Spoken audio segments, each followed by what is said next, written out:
before we can move on entirely though, we have to pinpoint the causes of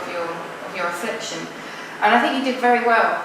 in that, and I think you've absolutely identified where all of this has come from. So I think there'd be quite a few people here who would benefit from hearing this. Yeah, one of the things that the therapy did for me was that it made me realise that the artist that I'd become, or the data collector that I'd become, wasn't actually my fault. That I was, without knowing, a product of the society that I'd been born into and that I'd grown up in. I was born on the 11th of March 1979, which was just in the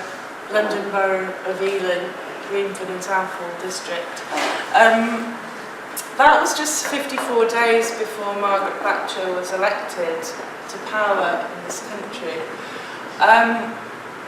What I began to realise, looking back at my own history, is that the methods that I developed, the data collecting, this kind of sense that I was mindlessly administrating for the sake of it, the sense of busying myself, of collecting numbers, of projects that were driven by targets rather than sort of real emotional forces, had kind of been mimicked in a way the way that Margaret Thatcher had changed society in Great Britain over the course of the 80s when I was a child and into the 90s, that was of course picked up by New Labour. So whereas she had kind of removed industry from Great Britain, the coal industry and other traditional industries, and replaced it with the service industry and financial services where people are just pushing down paper and mindlessly administrating things. And also the other thing that she is notoriously famous for is encouraging this culture of individualism,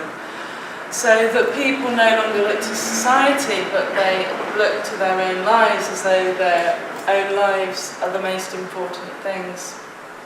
in the world. So all of this was quite a shock